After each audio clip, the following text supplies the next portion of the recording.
process to do that. Well, he said they were on there from like August the 1st and you just needed to delete it. We don't have problems, we have opportunities to rectify. We only had one person delete them, that was the problem. And then the mailbox would get full. I'll go over there and give the phone. Just give it a try. Yeah. Work out Finger in the air. Hello. Yeah. Either that or there'll be a massive. Hi, Nicholas. Yeah. Just How are you? wrap it round. Very well, thank you. Yourself? All right. Thank you. Hello, Natalie. Nicolato. Hi, sorry, I'm Hi. just getting set up. Yeah. Is your Wi-Fi just gone? How are you, Azir? Are you still connecting? I can see. No, I just noticed it. Still connecting. If you move the boxes there. There we go. Azir, morning. Morning. Morning, Andreno. Morning. Morning, everybody. Are we busy up there? You're It's more Colin. welcome to move them around. Do I put the same? Absolutely chock-a-block all the way up to September. It's separate. Back to where you were. Oh, yeah.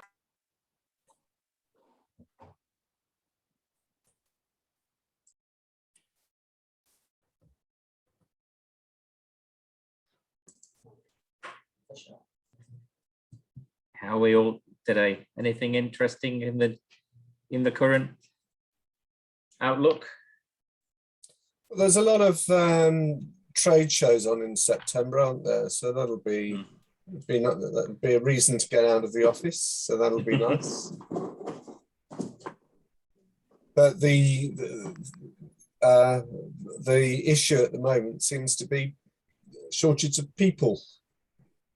Whether it's in a hotel or restaurant, whether it's somebody to drive a van or work in a factory, that seems to be the pressing issue of today. Yeah, certainly is. And I don't think it's going to get better very soon. Mind you, I went to a restaurant a couple of weeks ago, and it's a well-known fish restaurant locally, and it's sort of top end. And they were fully staffed. So I had a chat with one of the owners, and I said, what's your secret? Because the industry is, bereft of staff. So what have they done that they've kept their staff or are not short-staffed? And essentially, they just look after their staff and treat them well. Yeah. So it does make me think that, for people that are really struggling, have they not treated their staff properly in the first place? I don't know the answer, but it makes me wonder if that's part of the reason. Yeah, I think people are flowing towards the places that pay better and treat people better. It's not always about the money side of things, although is important. It's about if people feel valued or not a lot of the time. Now, maybe part of being valued is by paying people. Morning, all. Good morning, Cameron. Yeah. I mean, there's a lot of places out there that are renowned for treating people well, and they seem to be doing all right, don't they, with their staffing? Yeah. So, I mean, there were a number of big changes a few years ago when the living wage was introduced. They used tips to top up people's salary to get to the minimum wage. And I think, well, that's an abuse of the system.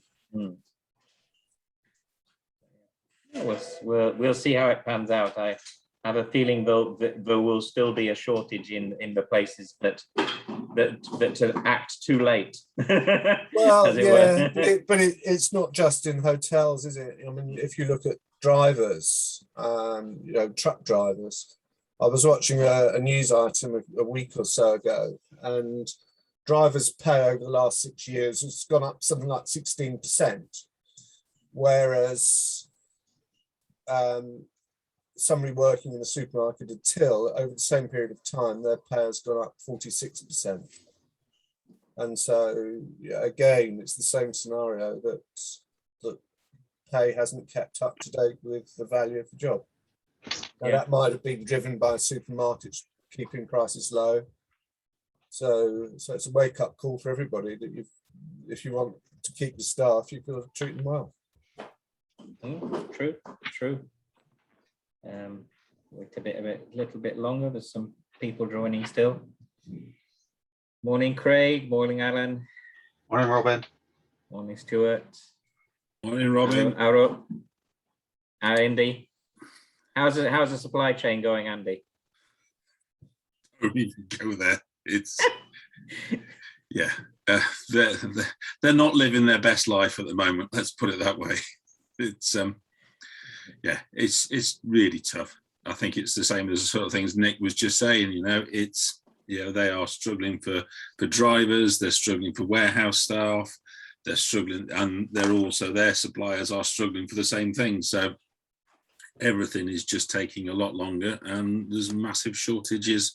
And it's not one key item. It's just 1 week it could be flour, the next week it could be sugar. You know, there's no logic to any of it at all at the moment.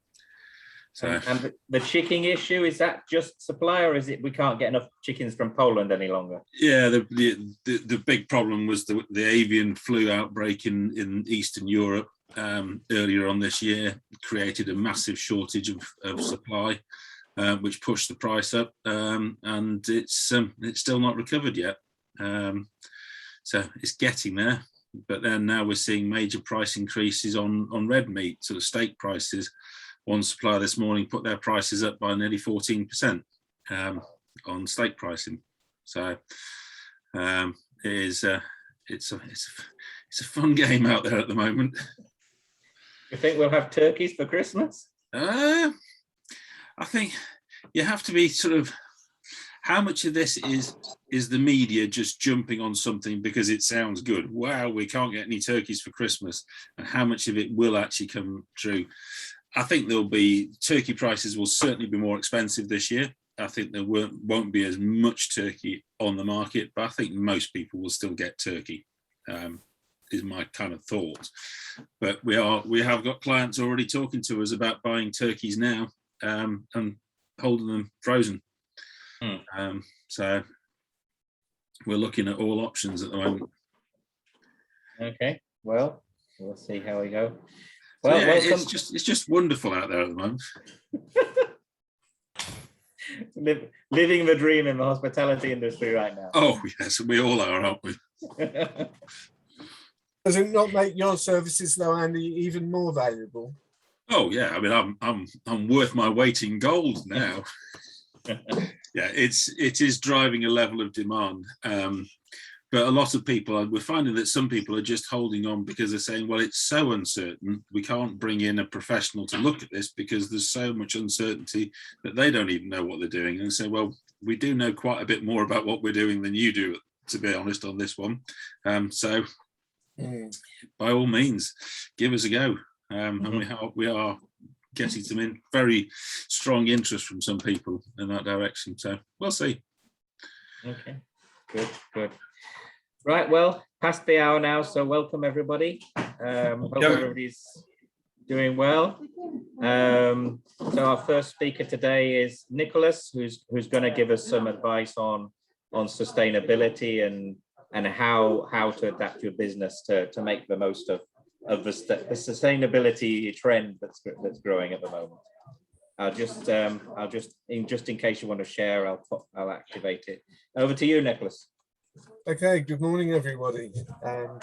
So thank you, Robin, for giving me the opportunity to talk to everybody today. So I thought I'd talk about sustainability because we all know about Brexit, we all know about the current staffing shortages. So my thinking is that at some point in time, they will diminish, whether it's 6 months or 12 months, at some point they will go away. But sustainability is going to be with us for the rest of my working life, for sure. So the first thing to do is to actually identify what sustainability is.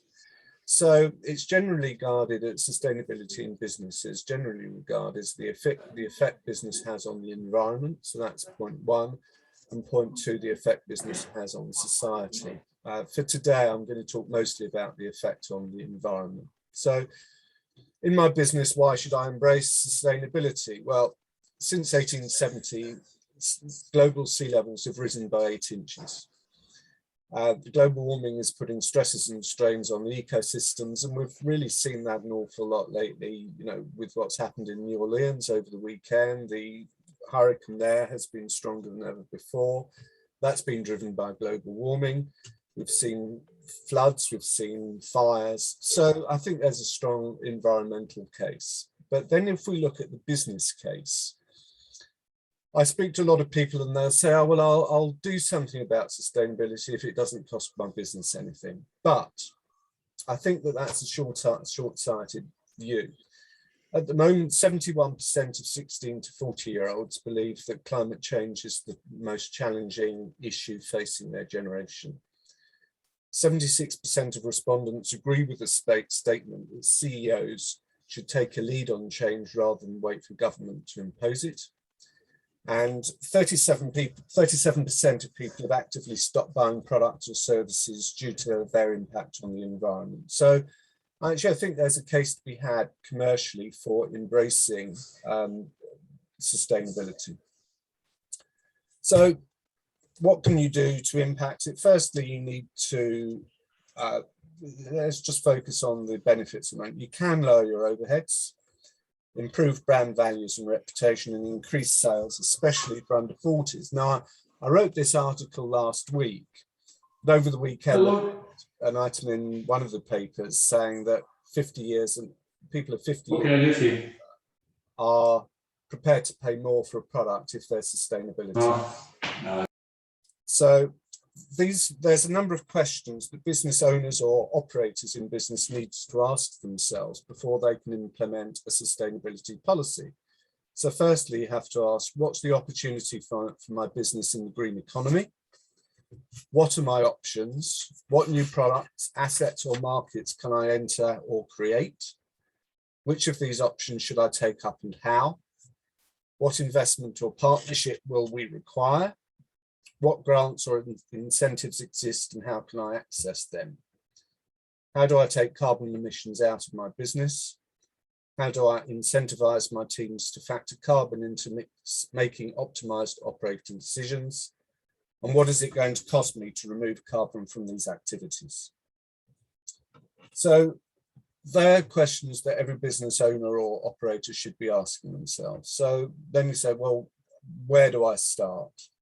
So the first place is measuring your carbon footprint in the first place. Now, on average, each individual will produce about between, I've read two different figures. One says about 8.5 tons and another is 10 tons of CO2 as an individual we all produce a year. So you need to measure your carbon footprint for your business. And there's a government website where you have to enter in quite a lot of data, but there are government websites you can do it, but also there are other websites that are free to use. So you can firstly measure your carbon output.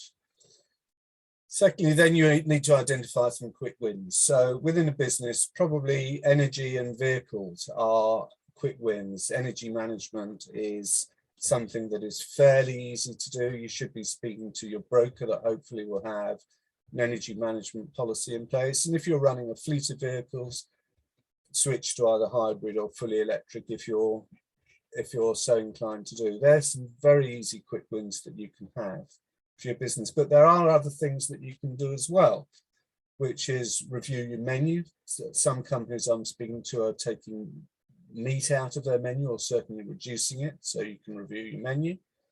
Look at the waste that's going through the property, not only through the kitchen, but in terms of heat and other areas. Now, there's what's called scope 1, 2, and 3 in business. Scope 1 and 2 are emissions that are directly related to your own business. They represent about 30% of your total carbon footprint. The remaining 70% you need to embrace with your supply chain to find out what your suppliers are doing.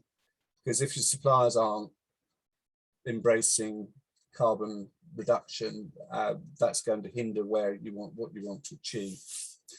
You need to get buy-in from your staff. if you can engage with your staff and they understand what you're doing and why, that will help you to achieve your goals. And also find out from your customers what they want. You might create a loyalty to your business by embracing green and certainly letting your customers or clients know that you're doing that. There are a couple of websites that you can visit. One is a company called Carbon Zero Forum.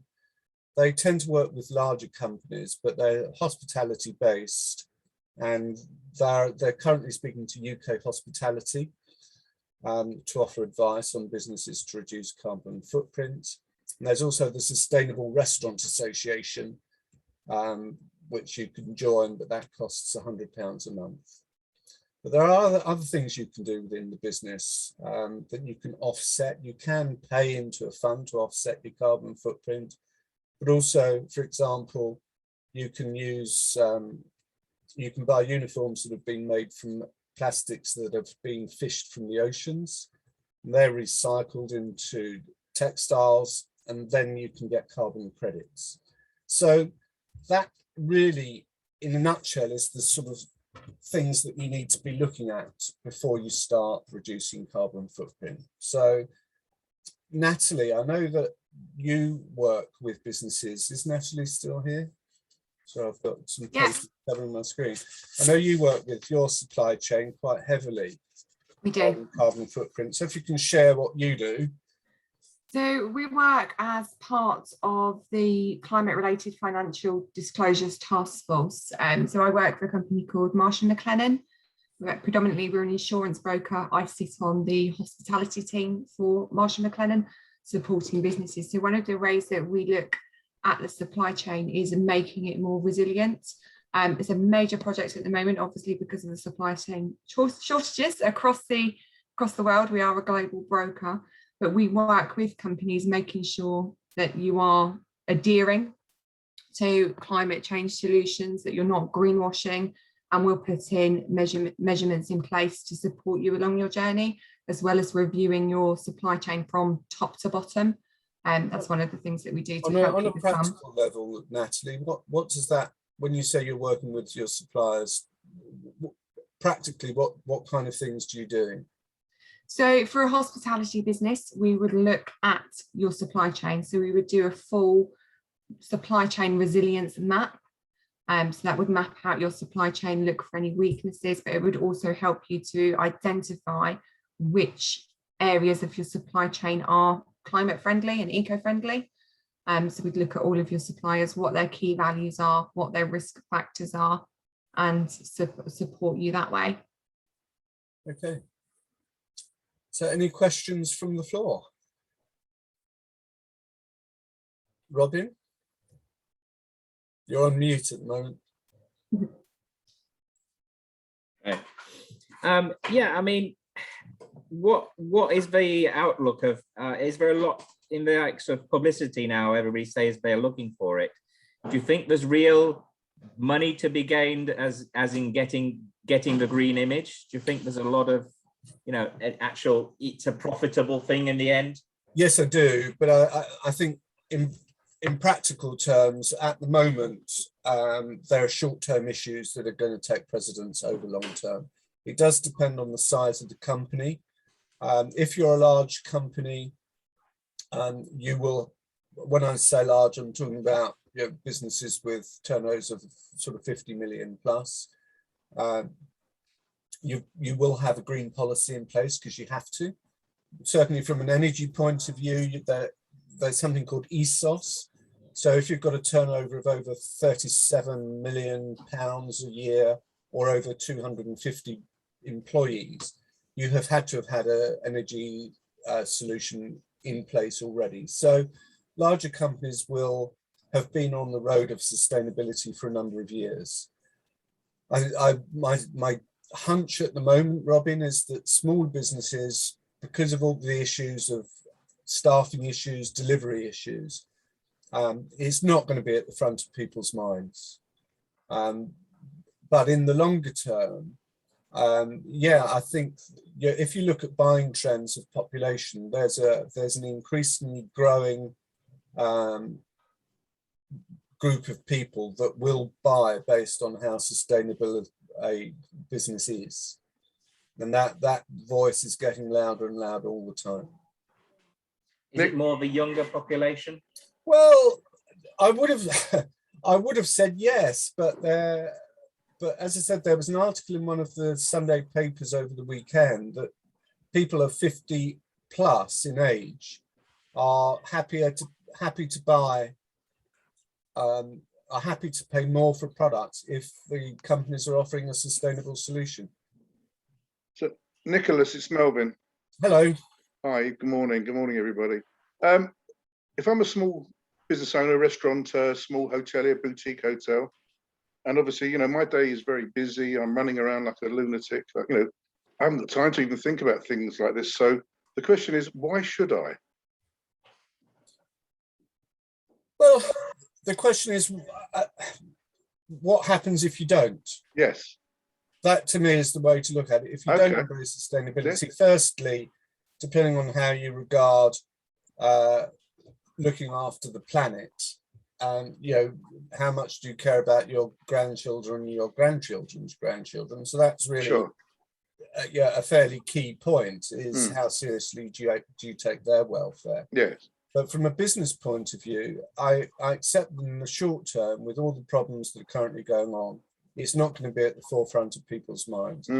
But there is a view, with my energy hat on here, that the current ESOS legislation with businesses that I've just described, 250 employees or turnover of 37 million, there's an expectation that those numbers will come down. So small businesses, if they don't embrace it, will be forced to at some point. So I think if you get ahead of the game, it's just going to be easier, because it doesn't need to cost you. The key point really is it doesn't need to cost you money.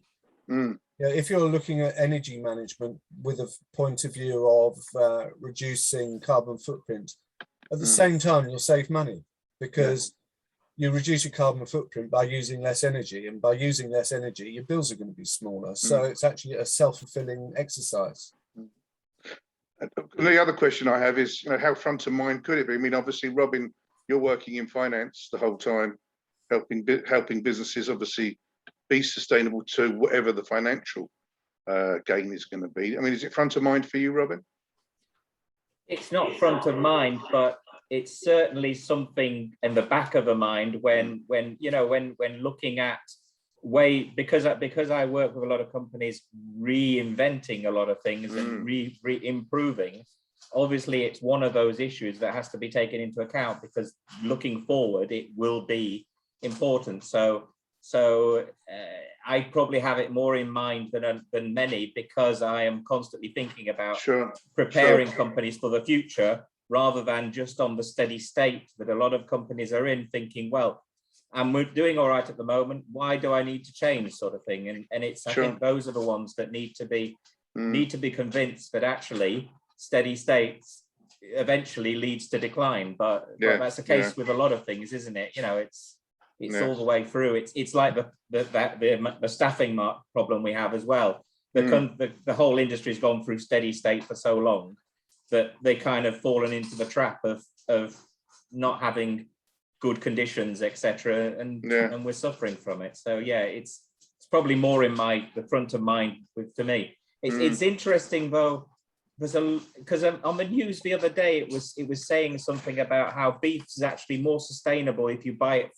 from Australia than it is if you actually buy it from your local supplier, because of all the different methane factors and this and the other. I heard this too. There was a study done in 2013 by a university in New Zealand, and they provided evidence that buying New Zealand lamb compared to Welsh lamb, it was the carbon footprint on the Welsh lamb was higher than the New Zealand lamb, despite it having to travel nearly 11,000 miles to get here. And that's down to the pasture conditions of lambs in New Zealand as opposed to the UK. The Welsh government or Welsh Meat Board did they didn't accept the findings, but that was the study that was produced in New Zealand. So even if you look at food miles, you can't just, you have to question it. You have to look at, you have to dig deeper. And that's why as a business owner, you need to look at the supply chain and embrace and then really engage with your supply chain, because they will affect 70% of what you can do. But yeah, for hoteliers and restaurateurs or any business that has a car park, the sort of things that I would say business should be looking at is look at EV charging, for example. There's something like 10,000 new charging points needed every month for the next 10 years to meet up with demand. So if you've got space to have EV charging for your in a car park, that will encourage guests that are driving electric to come and stay. So you have to look at how do your guests get to your establishment, how do they get to your business, can you make it more environmentally friendly than it is at the moment. You really have to think in different ways if people are serious about reducing carbon footprint. Nicholas, it's Craig.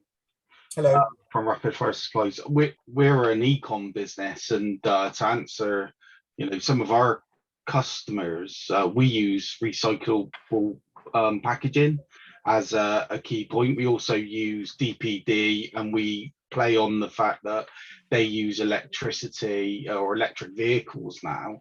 And there is definitely some of our products, because we sell products that are disposable, one of the biggest topics is how do you get reusable masks, PPE, and items like that.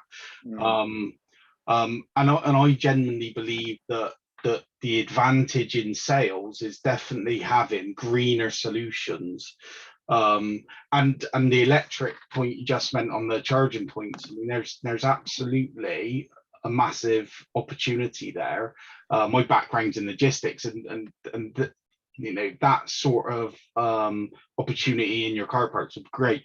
The only point or caveat I would say, as long as the source of your power is coming from a sustainable place, and that's clearly not, the infrastructure is clearly not there in the UK so far, but as long as you're upfront about that. And you raise an interesting point there, Craig, because with EV charging, first you have to look at whether there's enough power going into the building to be able to charge up the charging units. But then you can look at renewable energy, so you can look at solar.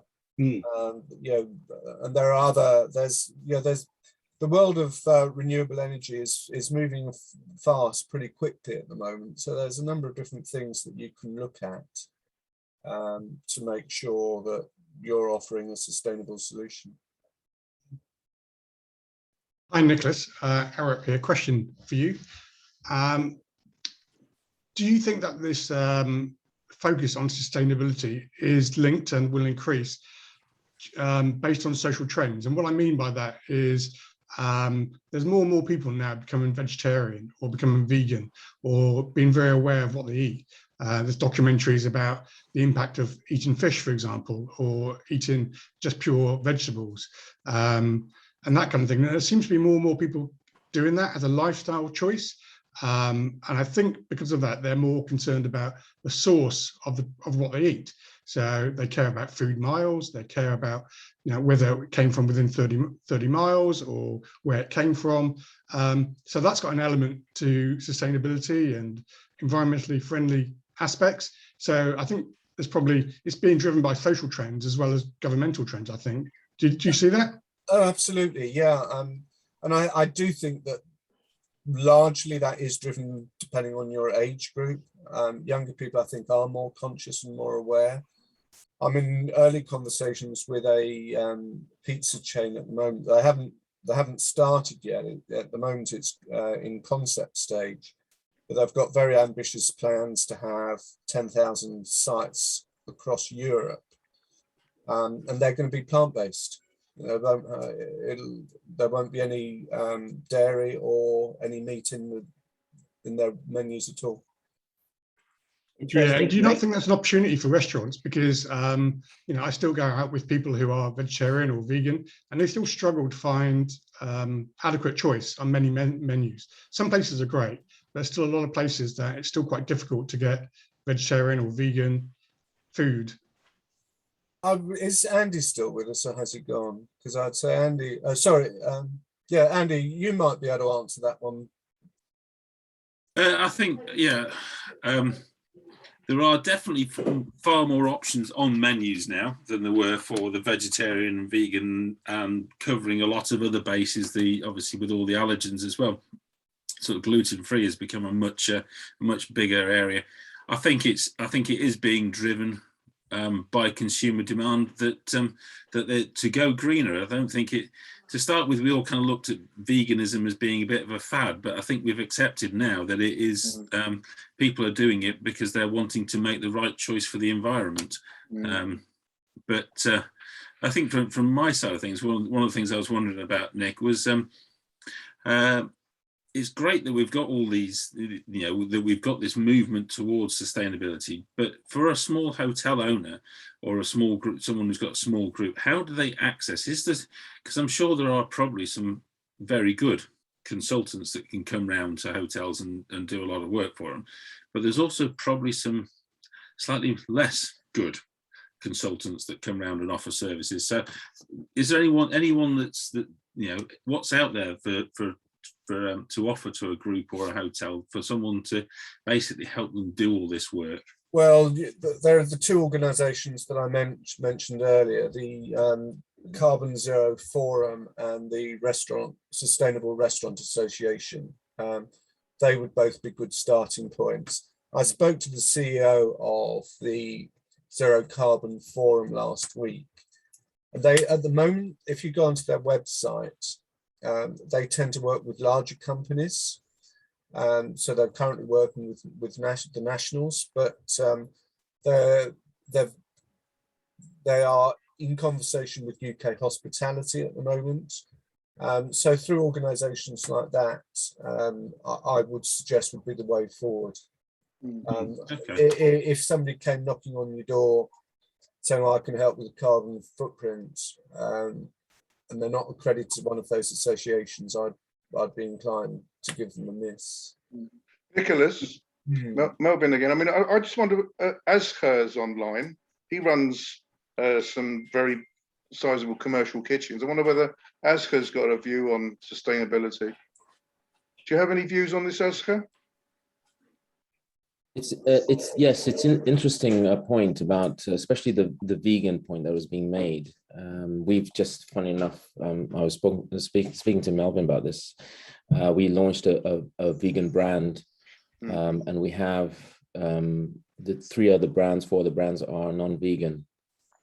And what we're finding is actually the vegan uptake is as strong as or better than some of the normal protein brands. Now, from a business perspective, I think any hotel, any restaurant, any food outlet needs to put a vegan option on there, on the menu, simply because social, corporate social responsibility, but also you give options to the customers that are walking in. The other great thing about vegan is most of it's UK produced, so you're reducing the carbon footprint. You're looking at sustainability in a much different way, and you can build an entire menu around that sort of concept. I mean, if you look at the 4 brands that we run, everything that we produce for those 4 brands are vegan, from ingredients, sauces, to burger buns, to everything is vegan based. That's how we started the business conceptually.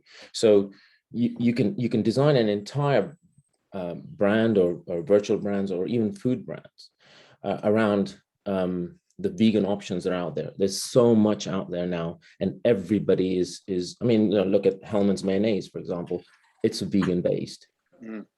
So mainstream brands, ingredient brands, are now going down that route. So the options are there, and more importantly, I think based on the discussion with Nicholas you're presenting is the fact that how do you reduce carbon footprint? How do you reduce sustainability? Because that's what, at the end, that's what customers in my game, in the home delivery service game, when they do reviews for us based on our food, sustainability, sustainable packaging, all that sort of stuff comes up regularly. Stuart, you had a question? Yeah, well, it's a point that I sit on the board of what's called Ned on the Board, and over the last 6 months we've had a number of conversations, and it's just to sort of give people an understanding of what people are thinking about from a consumer perspective. But every single large company and medium company is looking at what's called ESG, and it's going to be part of their culture, it's going to be part of their share price, it's going to be part of many things that they do. As we know, going back 20 years ago, prior to 20 years ago, when we used to do RFPs, nobody requested for proposals for accommodation. Nobody ever asked what our health and safety policy was. Nobody ever asked what our fire policy was. And of course, that's all come into that process now. So, I would suggest that ESG is definitely going to be part of our consumers' requirements or large companies' requirements.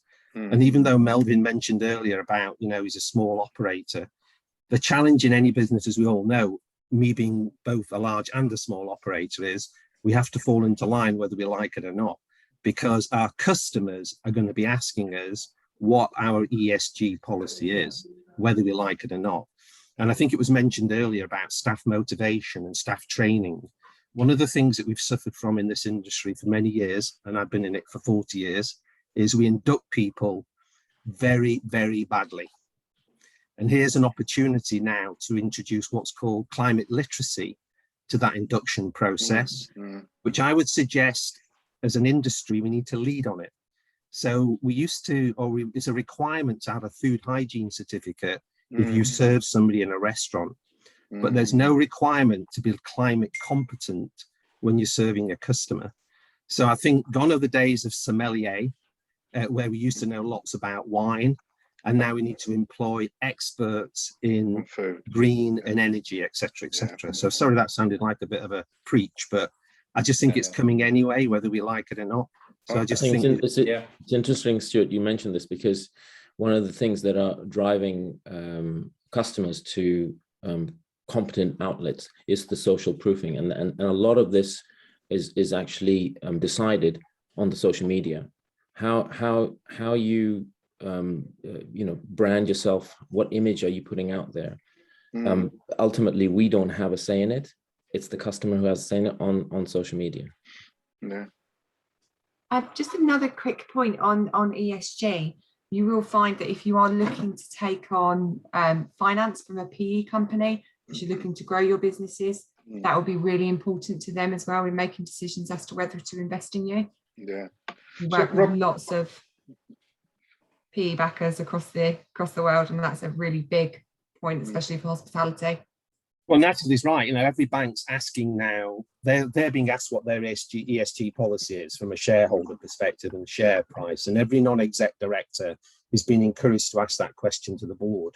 Yeah. So you've got to believe that if you're going to borrow money from somebody and you don't have an ESG policy, it's probably unlikely. I know we have to jump through hoops anyway, but that's going to be another prerequisite. But what is more compelling is it's going to be share price driven. So, people that have under a certain age are very competent about green and about energy control, et cetera, and if we don't jump on board, then unfortunately, it's probably going to hurt us a wee bit. Sorry, Robin, can I ask another question? I hope you don't mind.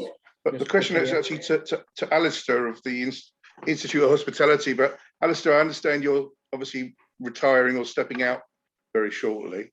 Yeah. But obviously, from a point of view, I know you was an AA inspector, and obviously I've been on some of the Thursday morning coffee chats and what have you.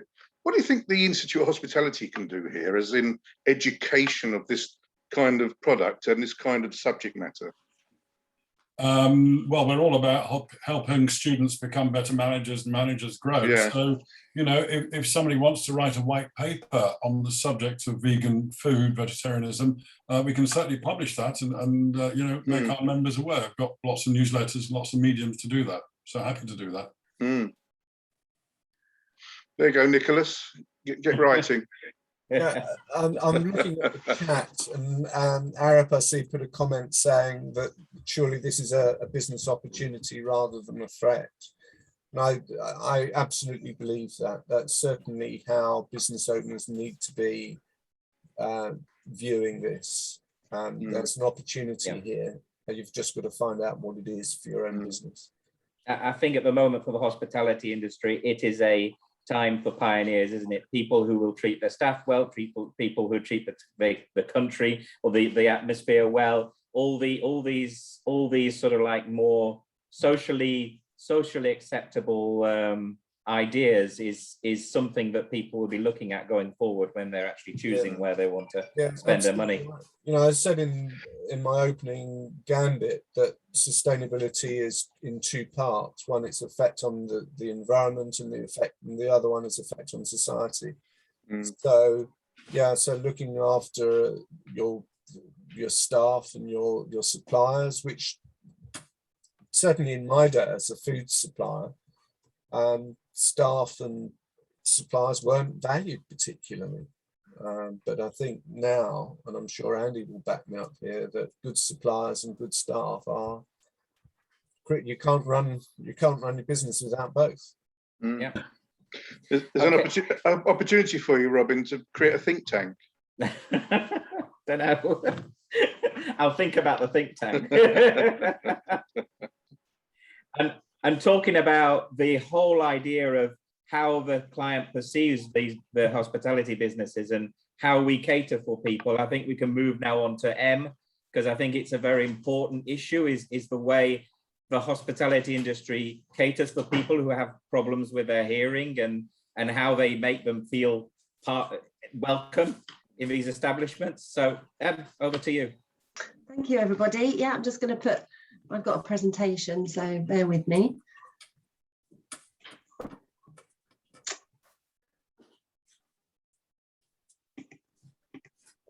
Okay, so thanks for having me, everybody. So yeah, my name's Em Sharp. I'm from Study Sharp. I know a few of you now. Good to see Craig, and I think Joanne might be somewhere, perhaps. Yeah, so I'm connecting with quite a few of you now, which is lovely. Thank you so much. So today I want to speak to you about Study Sharp and about how we offer training to different sectors of the business, and you know, how we can perhaps help hospitality. So sorry, I was on the wrong slide then.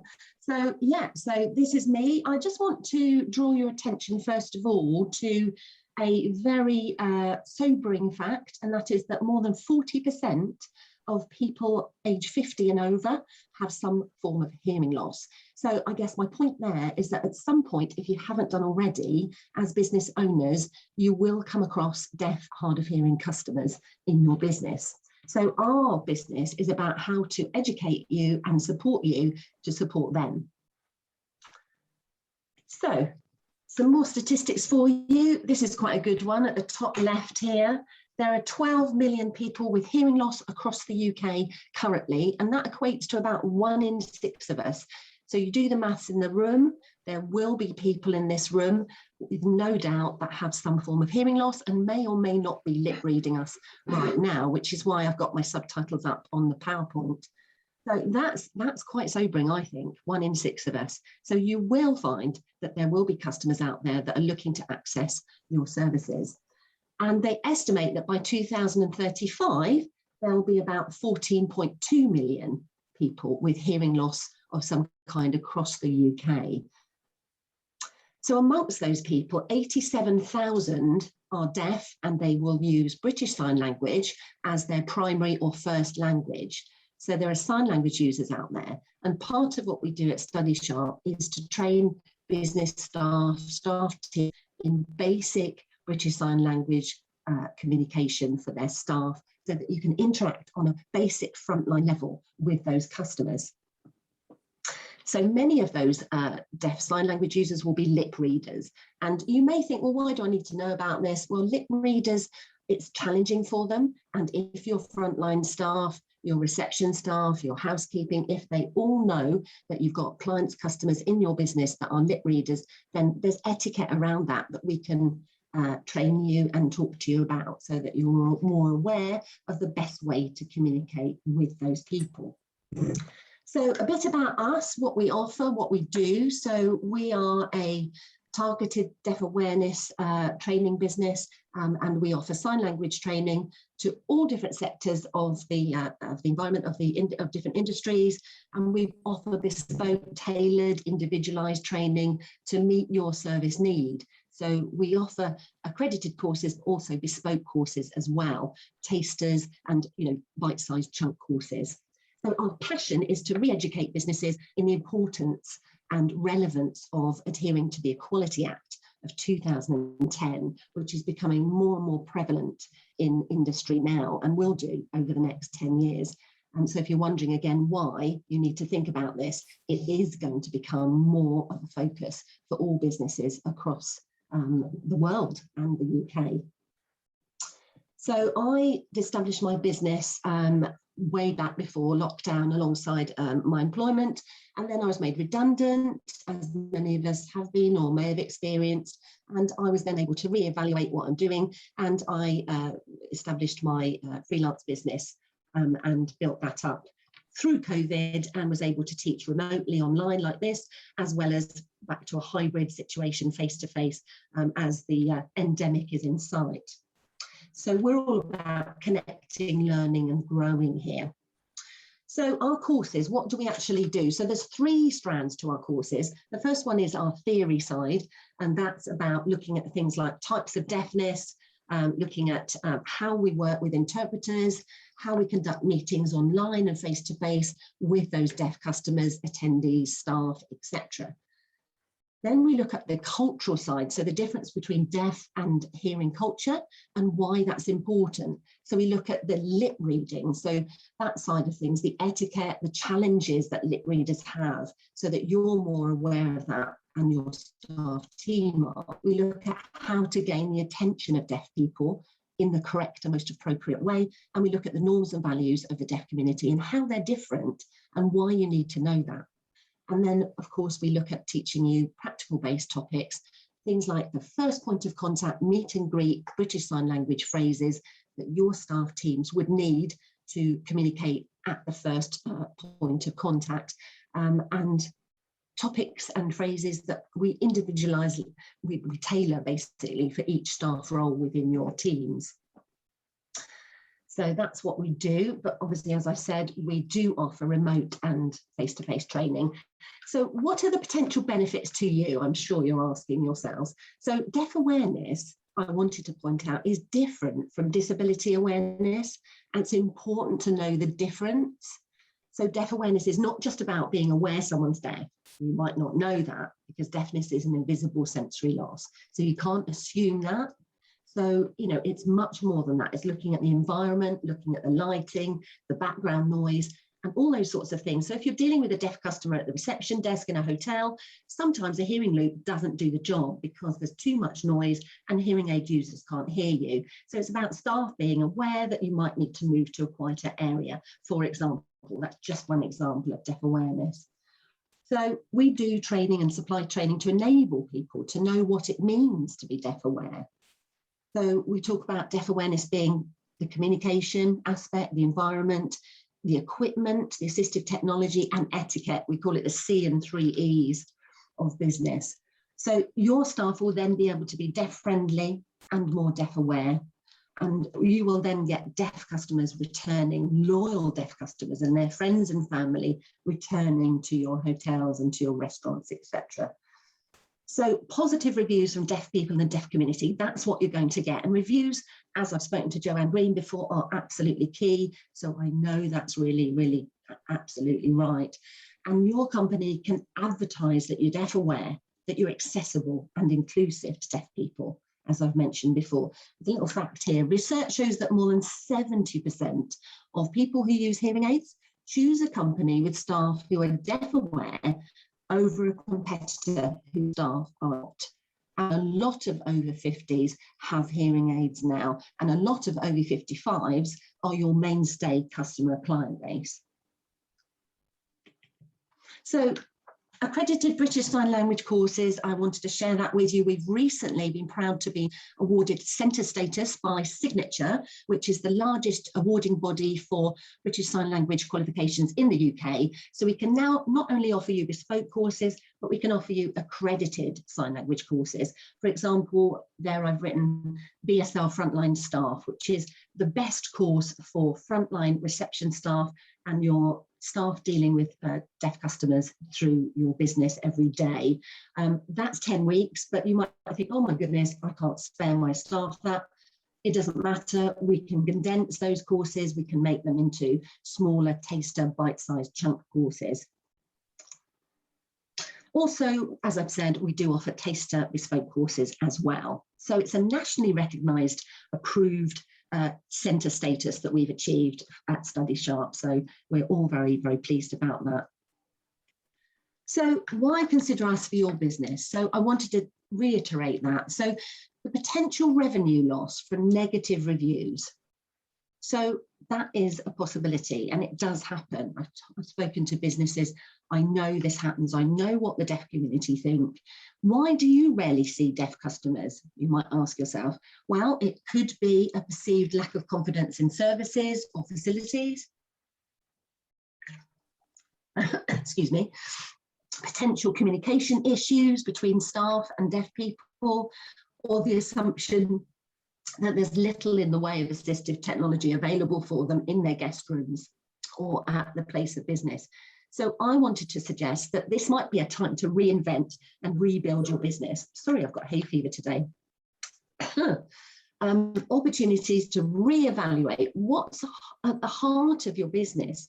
Surely at the heart of your business, as you've said in previous forums, is your staff. The staff make your business. So why not invest in them? Because they're the front line, the front face of your business and your reputation. So you might want to think about assistive technology that you could possibly put into your hotels and your restaurants, but that might be a large financial outlay. I hear you thinking, well, maybe not. For example, you can have a flashing light, fire, smoke alarm system, but it might be expensive. But you don't have to do that. You could look at a system in place to alert customers via text in emergency. Okay, subtitles on your TVs in guest rooms is an absolute minimum that should be available, with clear instructions of where deaf people can actually access that service. Vibrating pages for deaf guests connected to the fire alarm system is another less expensive option that you could think about. Hearing loops attached to the TV and at the desk, at your front desk. Vibrating pillows are not enough for deaf people, okay? In an emergency, they're not enough. What if they're not actually asleep at the time, when there's a fire alarm, when there's a real fire, okay? Wake up text messaging is a really great service. Text messaging services for room service to housekeeping in a hotel is a really minimal way of helping and supporting deaf customers. And the other thing I wanted to suggest, which I've been talking to Craig about recently, is things like a portable wireless flashing door for guest rooms for deaf people. So you put it on the door, and then when someone knocks, housekeeping or whatever, it flashes, and the deaf person has a visual means of seeing there's somebody there, rather than housekeeping just walking in. Okay, so deaf and disabled people's experiences, I just wanted to lastly share with you. I'm very conscious of the time, Robin. So being told that we'll come and get you in the case of an emergency or a fire, is that really satisfactory? Would you feel confident about that if you were told that? But that's actually what some deaf people have been told in hotels. Being left sleeping during evacuation as staff weren't aware that the customer was deaf. At shift changeover, the staff didn't pass on that information on that deaf guest in that guest room, and so they were left sleeping during a potential fire. Life-threatening, actually, circumstances there. Housekeeping knocking, then walking into a room without knowing the occupant is deaf, finding them undressed, naked, in the shower, in bed. Not great. Easily could be rectified, couldn't it? Being offered a wheelchair room or a wheelchair accessible room for a deaf occupant because they're seen as disabled. A wheelchair accessibility room is for just that, wheelchair users, wide doors, lower sinks, or whatever you may have if you have them. But they're not for deaf people. Deaf people just need a normal guest room with a few additional assistive technology, assistive facilities there that can support them, okay? But I've heard hoteliers actually telling deaf people and their families, oh, we've got a wheelchair accessible room for you, a disabled room. They're not disabled. The only thing they can't do is not hear, okay? So that's where I need to sort of like just point out that difference. And the last one is more kind of applicable for a wheelchair user and was in social media very recently. You may have seen it right across Instagram. There was a young lady who is a business lady who's, as I say, an independent wheelchair user. She travels all over the country for business. She went to a London hotel and she used the shower chair in the bathroom to have a shower, and it fell off the wall and she fell on the floor, and she's paralyzed from the waist down, so she couldn't get up. So she went to pull the red cord and it was tied up above the bath, and there was no way she was going to reach that. So she was left naked on the floor, wet, and she had to wait at least half an hour, I think it was, for staff to eventually come and find her. And then they didn't know how to pick her up. They didn't have manual handling training, and it was all mortifying, embarrassing for everybody, not just her. But my point about that is that not just disabled people use the board in an emergency. So it is worth having a red cord in bathrooms, and I'm sure the legislation says that you should have them. Correct me if I'm wrong on that, but they're really useful for deaf people as well, particularly if they travel alone. So I think I'm at the end now. So thank you so much. All I wanted to leave you with, and perhaps the one thing I'd like you to remember, is if you make small changes, you can make the biggest impacts. So thank you very much. Let's connect, get in touch with me. I'd love to be able to provide some training to you. Thank you so much. Thank you. Just interesting, do you get many hotels actually wanting to get their staff trained up on sort of a sign language, and especially now with the masks and everything? No? Yeah, I mean, masks are a completely separate subject. In the deaf community, there's been so many people actually going on social media saying that it's impossible, it's been impossible for them, because as soon as you do that, you can't see, you can't lip read. So they are a massive bugbear and have been a massive barrier to communication for deaf people and lip readers and sign language users. But yes, I mean, I have a colleague who works in the north who just trains hoteliers, and they've had lots of success with quite large chains up there, training their frontline staff. But it's not just the frontline reception staff. You can train staff across the whole business, you know, from, you know, catering staff, waiting staff, bar staff, housekeeping staff, etc., doormans. I'm not quite sure of all the different terminology for the different roles, apologies. But I've been in, my family are in catering. My brother's a GM for the Marriott chain and has been working for years for them. My father was a catering manager in the city for many years. My brother was a chef pâtissier, etc. So it's in my blood, but I just want to reach out to you all now. Very good. Anybody got anything to add? Any questions? Stand in silence. Yeah. I mean, it was very educational to see it. I mean, I've always been slightly aware of the issues that deaf people have, but yeah, it's like many things, isn't it? It kind of get lost sometimes in all the other important things that people are dealing with. They actually don't do the necessary to make sure that area of our clientele are properly catered for. And yeah, I also think that because I was conscious of time, I actually missed out quite a bit of my presentation that I actually wanted to speak about. But hey, I did want to mention, I did do quite a bit of research around Philippa's Knight Frank report that Robin kindly shared with us all about implementing change and about the different hoteliers in their hotels now, and what they're saying about training staff, investing in staff, and how training is so key now. And I know it's a difficult time, but I think this time of reinvention and re-evaluation, I think is a key time to invest in your staff in that way. If you make sure we get the full presentation, if anybody wants to sort of ask questions on the bits that you haven't managed to talk about, then I'm sure they'll get in touch with you. That'll be great. I will, thank you. Right, well, sorry, I've just got one quick question. Sorry. Yes, so, go on. So I'm currently working with the local authority as a visitor economy specialist, and one of the things that I'm asked about quite a lot is grant funding, as you can imagine, as a business advisor. So I'm interested to know if there is any kind of funding available for this kind of training. Well, I'm not a CIC, although it's one of the business strategies that we're looking at. But I'm sure there are, but I haven't come across direct funding yet. But I think there's a real need for it, so I think there should be. But I am in touch with some different charities and deaf charities, so I need to sort of have further talks, really. Okay, thank you. Thank you, Craig.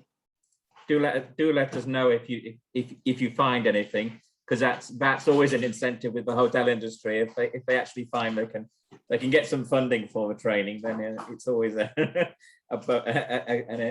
encouragement. Okay, so well, we're near the hour now. Thank you everybody for attending today, and look forward to seeing you next time. Thanks everyone. Thank you. Bye. Bye.